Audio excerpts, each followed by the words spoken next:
Saya meminta kepada semuanya di dalam melakukan kegiatan pembangunan ikuti peraturan, ikuti ketentuan, jangan dibalik.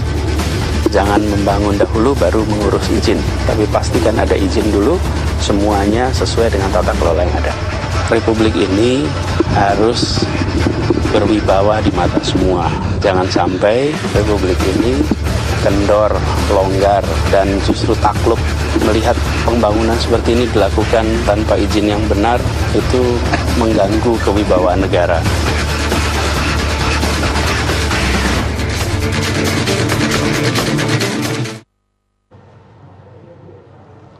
Selamat malam.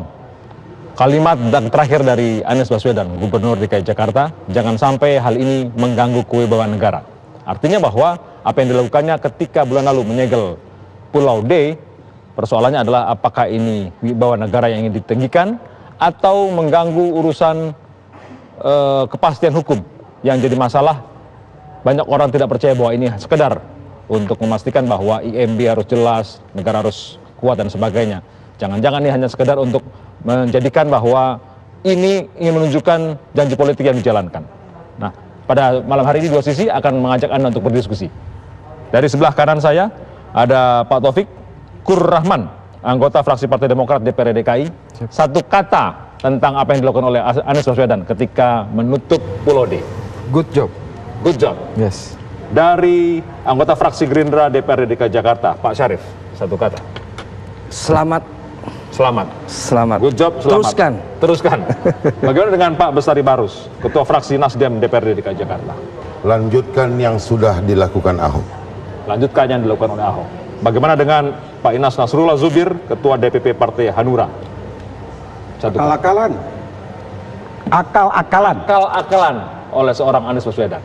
Anda mendengarkan, good job, lanjutkan dilakukan oleh Ahok, akal-akalan. Kita dengarkan dulu video berikut ini dan kemudian kita diskusikan dalam dua sisi. Ratusan bangunan di Pulau D hasil reklamasi Teluk Jakarta Kamis pekan lalu disegel pemerintah Provinsi DKI Jakarta. Alasannya, ratusan bangunan ini ternyata belum mengantongi izin mendirikan bangunan. Penyegelan yang dipimpin langsung oleh Gubernur DKI Jakarta Anies Baswedan ini pun terpaksa dilakukan guna menghentikan proses pembangunan hingga sang pengembang memenuhi aturan. Tak hanya menyegel Pulau D, Anies Baswedan juga menghentikan kegiatan yang ada di Pulau C dan Pulau D. Saya meminta kepada semuanya di dalam melakukan kegiatan pembangunan ikuti peraturan, ikuti ketentuan, jangan dibalik. Jangan membangun dahulu baru mengurus izin, tapi pastikan ada izin dulu, semuanya sesuai dengan tata kelola yang ada. Saya karena kenapa saya datang ke sini, karena saya ingin lihat langsung. Selama ini hanya lihat dari gambar, lihat dari udara, tapi tidak pernah melihat langsung sebuah lahan yang luasnya lebih dari 320 hektar di pesisir Jakarta, dan itu sebabnya saya mau lihat sendiri, secara langsung di sini. Kalau penyegelannya bisa disekerjakan oleh siapa saja. Republik ini harus berwibawa di mata semua. Jangan sampai Republik ini kendor, longgar, dan justru takluk melihat pembangunan seperti ini dilakukan tanpa izin yang benar, itu mengganggu kewibawaan negara. Kebijakan Gubernur DKI Jakarta ini pun menuai beragam reaksi. Pasalnya, Pemprov DKI Jakarta sudah pernah melakukan penyegelan Pulau D saat Gubernur DKI Jakarta dijabat Basuki Cahayapurnama. Lantas, akankah Gubernur DKI Jakarta Anies Baswedan membuktikan janji kampanyenya untuk menghentikan proyek reklamasi Teluk Jakarta? Pak Bestari Barus, ternyata zaman Pak Ahok juga sudah pernah disegel ini. Ya. Jadi setuju dong, sepakat dong Pak Anies sama Pak Ahok?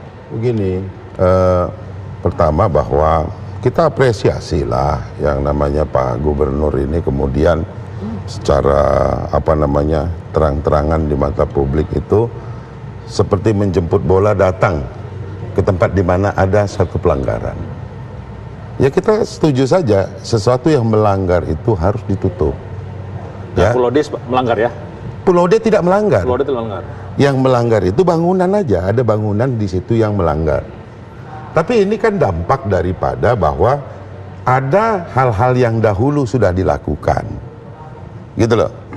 Nah, yang menjadi penting bagi saya adalah bahwa gubernur jangan cuma jemput bola menutup yang namanya menyegel bangunan, tetapi segeralah panggil para pihak untuk kemudian berikan solusi. Anda harus lakukan ini supaya ini bisa cepat diselesaikan, gitu loh.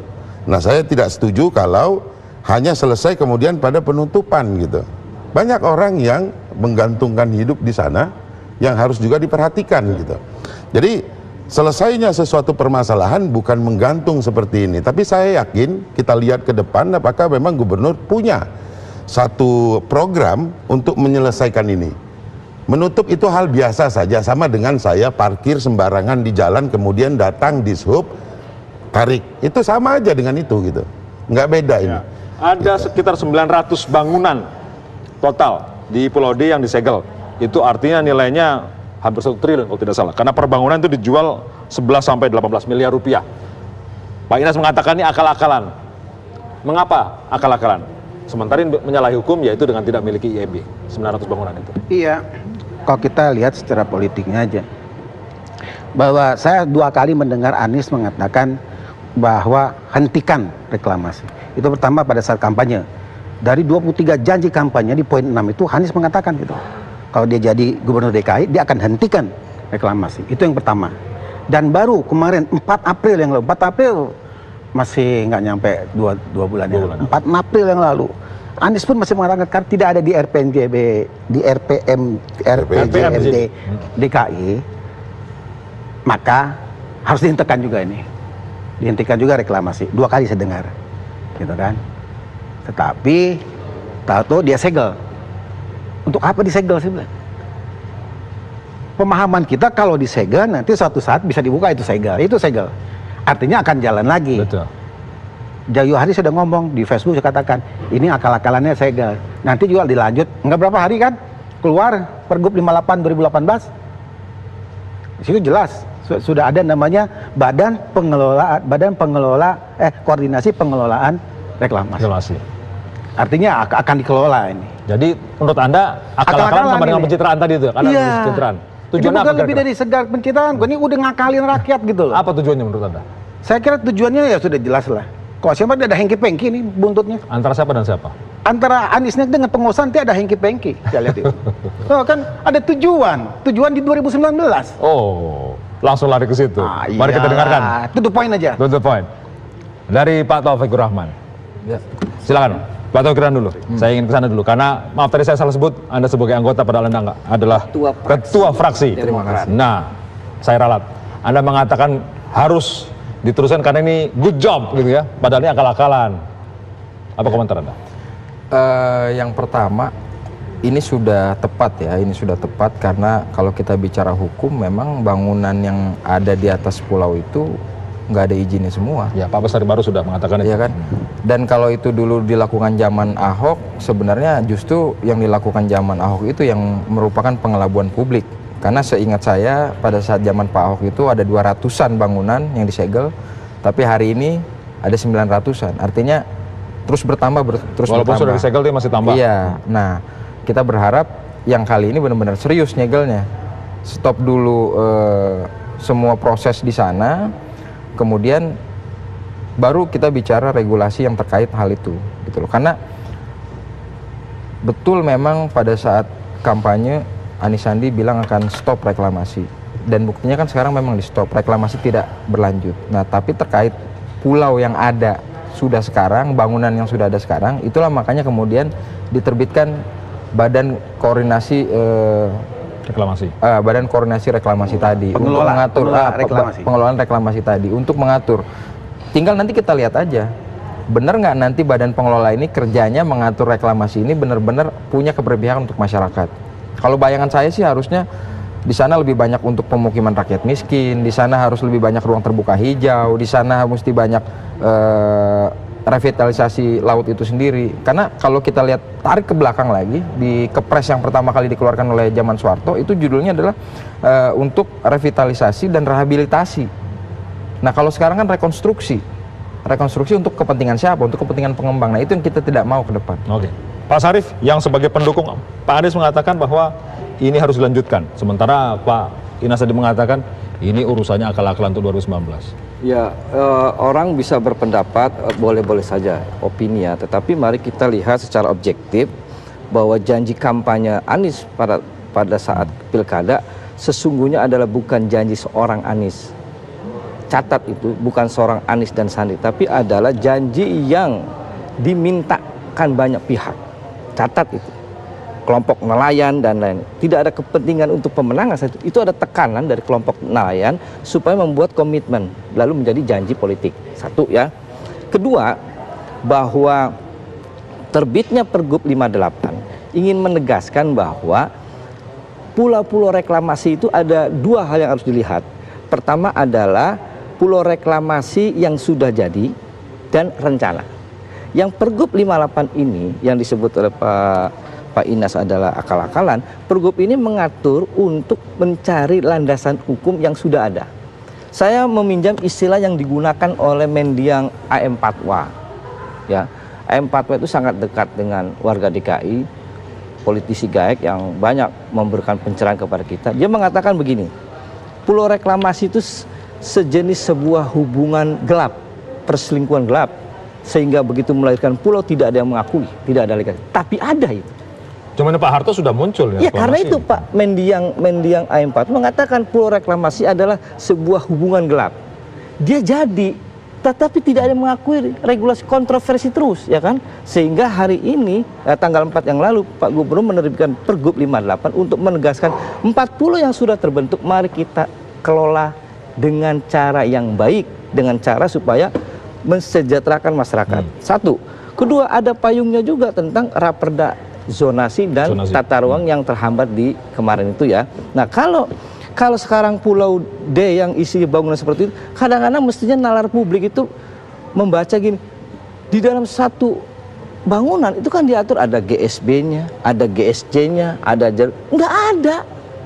nggak ada gitu. Itu siapa ya yang buat ya? Itu yang dimaksud dengan ada konspirasi hubungan gelap saat itu yang itu ada sulit dibantah. Ada, terasa. Tahu nggak namanya kira-kira hubungan gelap antara siapa dan siapa?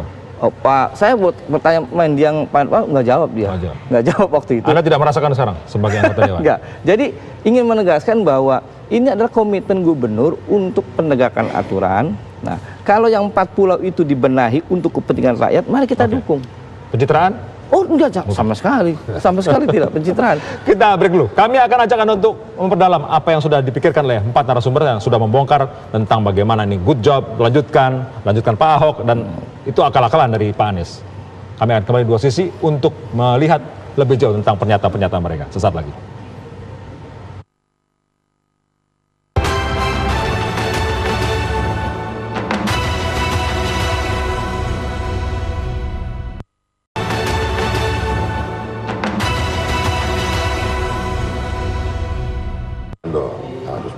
Perbincangan di saat commercial break tadi menurut saya banyak ilmunya yang saya terima. Tapi saya ingin membagikan pada Anda bahwa ketika pulau ini jadi, persoalannya adalah siapa yang punya. Ada pihak-pihak yang membangun, dan yang membangun itu ketika menguruk itu butuh tidak sekedar Rp10, Rp20, bisa triliunan rupiah. Sekarang bagaimana pemerintah harus bertanggung jawab karena urusan uang yang sudah tertanam, ada kepastian untuk berbisnis, dan ada orang yang sudah membeli harus mendapat jaminan itu. Pak Bestari Barus, ini kan sudah silang sengkarut nih. Menarik garis yang benar itu bagaimana ceritanya menurut Anda? Nah, kembali kepada peraturan perundang-undangan yang ada, saya kira tujuan daripada pembangunan adalah tadi sudah disebutkan untuk kesejahteraan, kemaslahatan masyarakat. Masyarakat ini jangan dibatasi hanya pada tingkatan, oh dia nelayan maka dia masyarakat. Oh dia buruh dia masyarakat. Kalau pengusaha masa bukan masyarakat sih? Orang yang membeli juga masyarakat. Semua juga masyarakat. Jadi masyarakat itu adalah semua komponen yang ada yang bersinggungan dengan kepentingan di DKI, dan dia adalah orang DKI. Itu masyarakat. Harus diperhatikan oleh gubernur. Semua. Nah, gubernur kan sudah mengatakan pada waktu terpilih, saya bukan gubernur satu kelompok. Ini sudah benar. Gitu loh. Kalau tadi dikatakan ada nelayan begini begitu, oke. Bagaimana dengan 12 juta masyarakat Jakarta yang membutuhkan akses gratis ke pantai laut Jakarta? Siapa yang memperhatikan ini? yang sekarang ini harus bayar masuk. Instead of para nelayan, saudara kita yang sudah menikmati bertahun-tahun di sana, nggak juga bayar pajak. Ya kan? Gratis juga. Nah, ini supaya berkeadilan, saya kira kembalikan. Apa yang sudah dibuat Pergub nomor 58 mencantumkan salah satunya yang saya dengar yang saya lihat, saya baca adalah bagaimana mengkoordinasikan seluruh kepentingan yang ada termasuk perusahaan mitra. Artinya badan koordinasi ini yang diketuai oleh Sekda wajib segera mengundang para mitra tadi. Mitra ini adalah para pengembang itu? Para pengembang, para orang-orang yang sudah mulai terlibat di dalam sana untuk duduk, ini yang harus kalian selesaikan supaya sengkarut ini selesai. Duduk hukumnya oke, terwakili seluruh kepentingan masyarakat iya, barulah semuanya menjadi lebih baik. Tapi jangan cuma didengar satu kelompok. Gubernur saya kira sudah sangat bagus pada hari ini menyatakan bahwa akan melalui Pergub nomor 58 tanggal 4 Juni kemarin, ini sudah sepertinya sudah mengakomodir seluruh kepentingan terkait dengan pelaksanaan reklamasi dan pemanfaatan dari reklamasi ini gitu. Tentu yang menjadi pesan kami adalah segeralah selesaikan. Sudah berapa bulan ya ditarik Pak Sarip? 8 bulan ya, diminta untuk direvisi oleh Pak Gubernur terkait 2 raperda zoning ya, raperda zonasi wilayah pesisir dan pulau-pulau kecil yang memetakan ini wilayah pesisir dan pulau-pulau kecil kita dibagi 4 wilayah besar, apa-apa saja di mana saja. Ini belum ada sampai hari ini. Kemudian baru kemudian satu perda lagi ada perda tentang tata ruang pantai utara Jakarta. Apa yang boleh dimanfaatkan pada saat katakanlah reklamasi ini sudah selesai?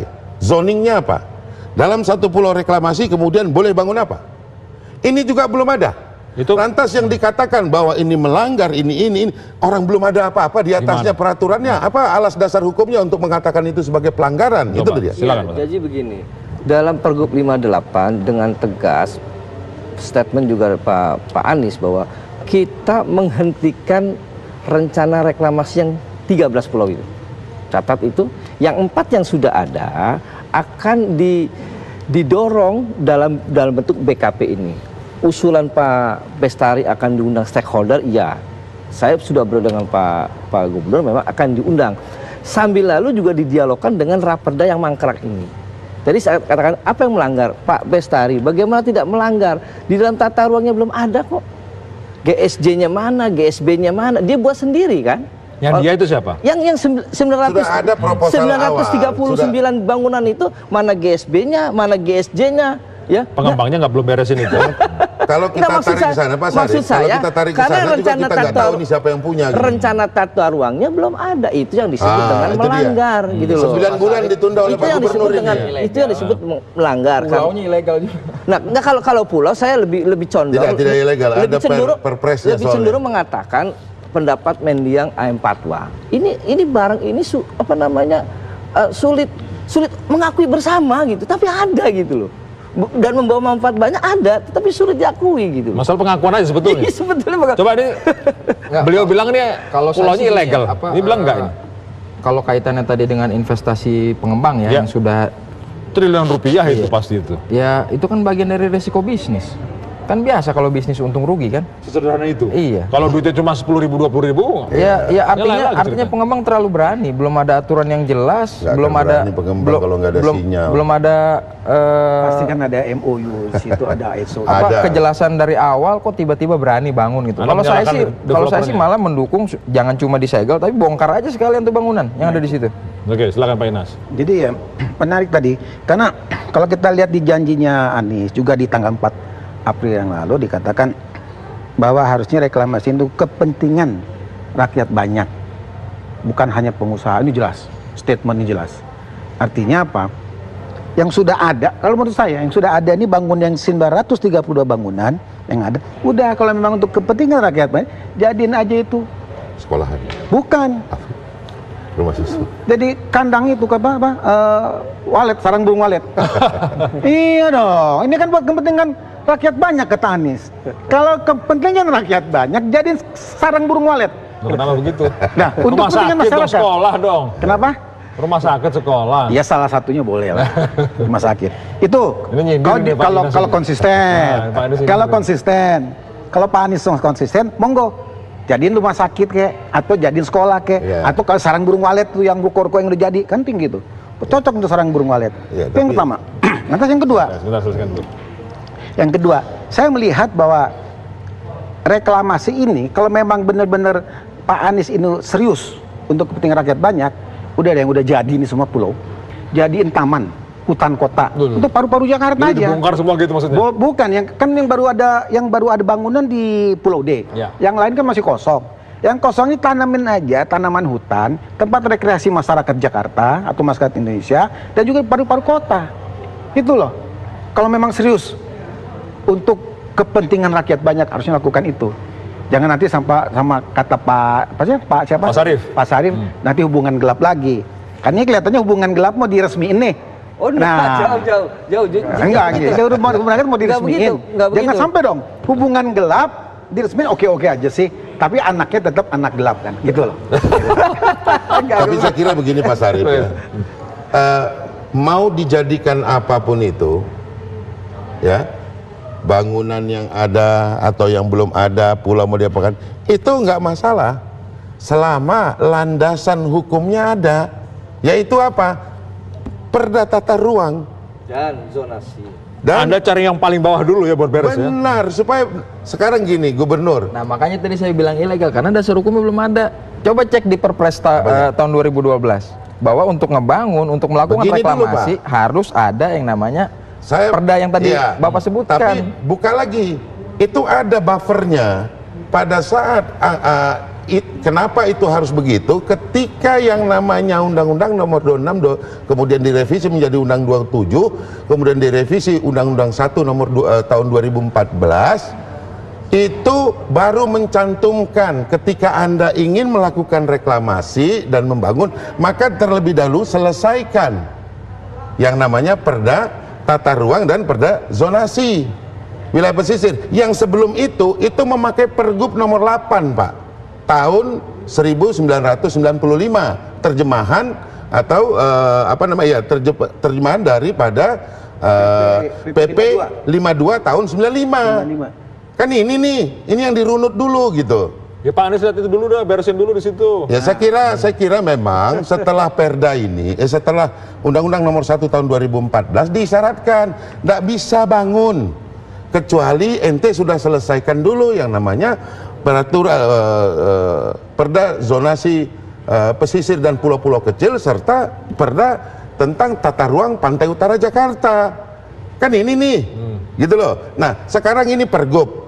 Kita kepingin ini Pak Sarif kan ini dari partai pemenang nih, ya toh, dekat sekali dengan Pak Gubernur dan Pak Wakil Bisa Gubernur. ngomong langsung gitu ya. Segera selesaikan, ini sudah 8 bulan beliau kutak-katik itu, kan banyak sekali yang namanya TGUPP dan TWUPP itu, ada 70-an orang, suruh kerja cepat supaya ini selesai gitu. Pak Sarif akan jawab ini, biar cepat nih gimana, sesaat lagi setelah pariwara berikut ini.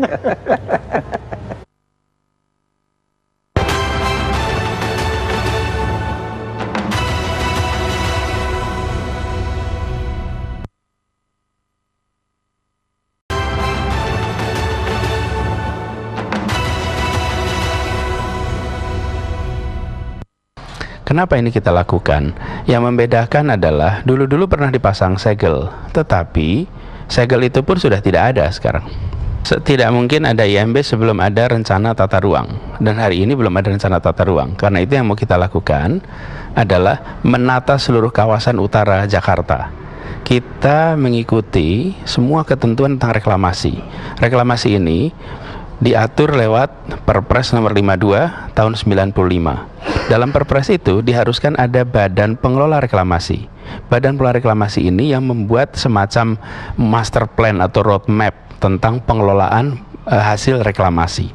Nah, kemudian Pemda diharuskan juga membuat perda tentang rencana tata ruangnya di situ, rencana zonasinya, mana wilayah perkantoran, mana wilayah residensial, perumahan, mana ruang terbuka hijau, mana jalannya, mana ruang terbuka biru, mana fasilitas sosial, fasilitas umum.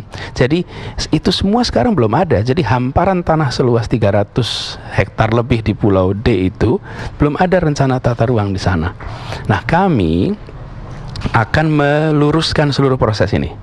Badan pengelolanya dibentuk, membuat kemudian roadmap penataan kawasan utara kawasan utara Jakarta, kemudian perda tata ruangnya ditetapkan, baru dari situ ditentukan kegiatan apa yang bisa dilakukan. Jangan dibalik.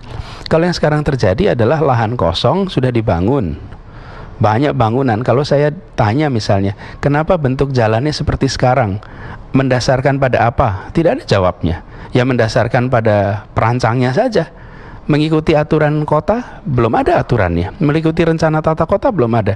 Di tempat ini, rencana tata kota belum ada, tapi justru sudah dilakukan pembangunan. Di situ kemudian kita tegaskan, hal seperti ini tidak bisa ditoleransi lagi. Di akhir segmen sebelumnya, Pak Bestari bilang, Pak Sarif, mana itu tim yang besar itu bisa beresin raperda, zonasi dan sebagainya sebagai dasar hukum yang kuat? Ditanya Pak Sarif. Ya, ini kan persoalan reklamasi harus disadari bahwa ini persoalan sangat kompleks ya. Sangat-sangat kompleks, maka diperlukan pendekatan yang sangat juga kompleks. Nah, resource ya, sumber daya yang ada di Pak Gubernur itu dari kepala dinas dan kepala SKPD sampai hari ini saja belum selesai untuk ditata ulang, direform. Beban tambah baru lagi keinginan Pak Bestari, bagaimana reklamasi ini diselesaikan dengan bentuk percepatan, misalnya Pak Bestari ya. Tanggal 4 Juni yang lalu kan sudah terbentuk BKP, ya kan. Saya belum tahu juga resource-nya di dalamnya itu selain ketua harian itu Pak Sekda, tentunya kan stakeholder harus masuk dalam, pakar-pakar kan, ditambah dengan TGUPP. Saya menyambut positif desakan Pak Bestari. Memang sudah menjadi planning Pak Gubernur, tahun ini harus kelar raperda itu. Kita sisa waktu di balik itu ya, di program legislasi itu Juli, Agustus, September, Oktober, November. Nanti akan dua lagi dapat raperda tentang APBD perubahan dan APBD penetapan. Mungkin ya kita berharap sih selama 4 bulan kelar. Karena sebetulnya pembahasan raperda kemarin itu diskusi yang paling tajam itu seputar tentang kewajiban kontribusi. Kontribusi dari developer. Developer itu saja sebetulnya. Naga-naga itu. Iya, sebetulnya itu. Nah, kalau misalnya kemudian itu akan ditarik tentang revitalisasi, termasuk kita pernah berdebat dengan di balik itu soal kanal misalnya. Pak Bes, ya, kanal itu sebetulnya belum selesai, kedalaman loh Pak. Ada yang bilang 6, ada yang bilang 14, itu masih belum kelar waktu itu. Sehingga percepatan itu kemudian Pak Gubernur itu selalu menggunakan yang namanya diskresi. Ini yang akan dirubah dengan pola pendekatan BKP ini. Saya itu berpikir di kepala, ini jangan-jangan sepertinya Pak Gubernur ini ingin bertarung melawan para developer yang naga-naga besar itu yang sebelumnya berada di pihak gubernur sebelumnya. Betul nggak sih? Ini apa lagi? Betul nggak sih? Saya berpikir seperti itu. Pokoknya sana beda sama ini. Gitu. Ini pikiran. Lihatnya siapapun gubernurnya, tindakan yang harus dilakukan oleh Gubernur Anies ini ya sama. Siapapun gubernurnya, gubernur yang baru sekarang ini harus begitu. Gitu. Artinya harus konsisten dengan hukum ya. Kalau kita bicara aturan hukum bahwa bangunannya ilegal harus disegel gitu loh. Itu artinya, tadi menarik sebenarnya Mas Indi ngomong memindahkan daya tarik gitu loh. Yang lalu itu para naga kan cuma tertariknya Ahok.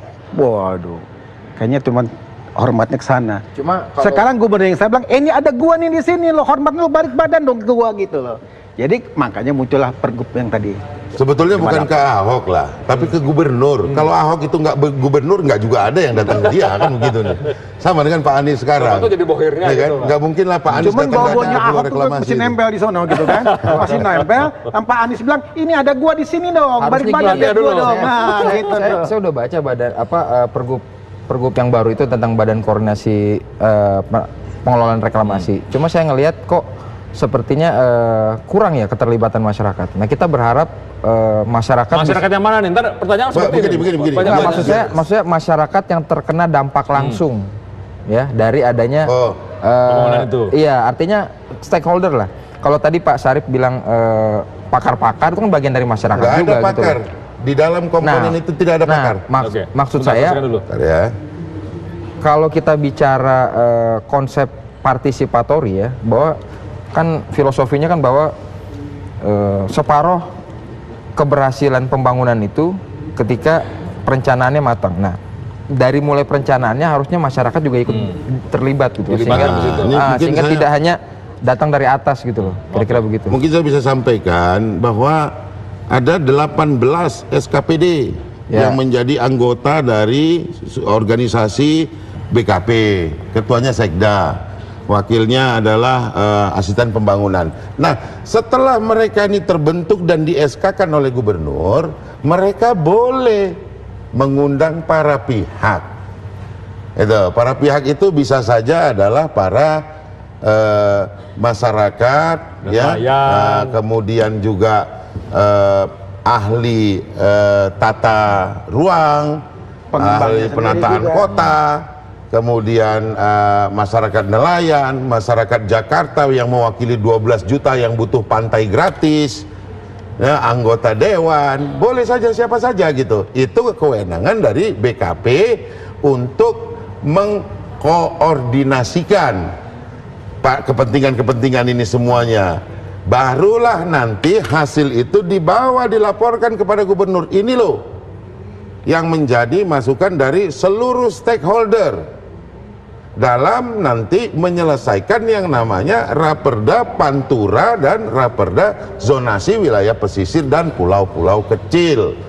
Sebetulnya proses ini sudah pernah berjalan pada zaman itu. Zaman itu kapan tuh? Iya, zaman kita membahas kan, kemudian belum sempat terselesaikan, kemudian karena Pak Anies ingin sesuatu yang baru. Pada saat kita ngebahas itu juga kan pulau udah dibangun. Ya, memang artinya ada pelanggaran. Emang dari awal udah salah kan ini, memang gitu udah disegel juga, walaupun udah dibangun. Sekarang gini, tapi disegel juga. Kalau kita tarik lebih dalam ya, kita tarik lebih jauh. Pertanyaannya, kenapa sih kita harus dukung reklamasi? Emang Jakarta butuh reklamasi? Ya kan pertanyaan jawabannya juga begini nanti Pak Taufik, kenapa sih kita mesti anti reklamasi? Sama juga kan. Kenapa kita mesti dukung reklamasi? Itu sama gitu dia. Kenapa kita harus anti reklamasi? Karena Pak Taufik sendiri kita butuh reklamasi, nggak bisa. Nggak bisa. Kami sudah ada dari tahun tahun-tahun 90 Ancol pun direklamasi. Jadi kenapa kita nggak anti terhadap Pak, Ancol? Tahun 95 itu peraturan pemerintah itu bicara tentang revitalisasi dan rehabilitasi. Tidak satupun kalimat yang berbunyi tentang pulau. Loh, kok sekarang jadi ada pulau? Loh, begini Pak, perubahan dari laut menjadi tanah timbul itu disebut reklamasi. Karena reklamasi kan ada reklamasi di dalam ada yang peraturan diklaim pemerintahan gitu lah, ada yang tanah yang ada kata-kata awalnya kan dasar hukumnya katakan aturan tahun 95. Oke, aturan 95-nya nggak ada bicara tentang bikin pulau. Saya kalau bicara tarik ke sana memang ini tadi seperti tadi ini hubungan yang menurut saya gelap lagi. Jadi sulit dicari bapaknya siapa gitu kan. Tahu-tahu ada anak aja gitu kan. Dan anak itu minta akte lahir gitu kan. Ada legalisasi. Nah, maksud saya gini, kita bicara fokus saja yang 4 pulau ini. 4 pulau yang akan dikelola, ditata ulang dalam bentuk koordinasi BKP tadi. Komitmen Pak Anies tetap yang 13 itu tolak. Ya ini kan dicatat itu. Pemerintah kesulitan 13 pulau nggak ada masalah itu Pak. Karena itu nerima warisan pulau palsu nih. Iya, dari pemerintahan sebelumnya sebetulnya gitu loh. Selain 4 pulau itu saya juga mendengar, walaupun saya belum pernah turun ke lapangan, banyak masukan ke meja saya itu beberapa pulau selain yang 4 itu ada terbentuk, misalnya dekat KBN misalnya. Saya ada surat masukan di KBN juga ada. Nggak usah jauh-jauh lah, itu Pulau N yang oleh Pelindo juga nggak ada yang musakatik. Ya karena itu ada di wilayah pemerintahan DKI loh. Ya, menurut saya. Sekarang coba saya minta jawaban dari kawan-kawan yang di DKI ini. Ini pulau ini punya siapa sekarang? Satu. Tuh. Ntar dijawab. Kamu jawab sekarang apa nanti? Coba jawab sekarang. Pulau ini punya siapa? Punya Pemda, punya pemerintah Indonesia kah? Atau punya pengembang? Mungkin saya bisa jawab kali ya. Nah, Pulau ini ya, itu HPL-nya dipastikan sesuai dengan undang-undang yang ada adalah milik pemerintah daerah. HPL ada hak pengelolaan lahan. Iya. Hak pengelolaan Siapapun yang melakukan reklamasi itu sesuai perundang-undangan yang ada, begitu dia selesai, tanah diukur dan diserahkan kepada Pemda DKI sebagai pemilik. Nah, jadi Yang boleh itu dikembalikan kepada pengembang hanya HGB. Oke, jadi dengan masa perpanjangan 1 kali 30 pulau ini hak tahun. pengelolaannya punya Pemda DKI. Iya. Nah, harusnya kan dari awal ini kan sudah harusnya diatur oleh Pemda DKI, gitu Betul. kan. Tetapi kok bisa kecolongan? Pengembang bisa membangun, tidak hanya di era Ahok, di era Anies juga terjadi. Pengembang itu tetap membangun tapi didiamkan. Nah, Kok itu bisa? silakan Pak Sarip yang jawab itu. Enggak. Justru Oke, justru pada gini. era Ahok katanya, saya baca di media nih, di era Ahok yang disegel oleh 200. Sekarang jadi 932. Berarti ada selama tambahan periode Anies ini ada penambahan 700 Enggak bangunan. begitu, bukan di periode. bacanya enggak begitu. Gimana? Enggak begitu Pak Inas. Gimana? Bacanya enggak begitu. Ya udah, Pak Inas. kita beri dulu jawabannya saat lagi. Kami akan kembali. Jawabannya kenapa kok bisa nambah sesaat lagi.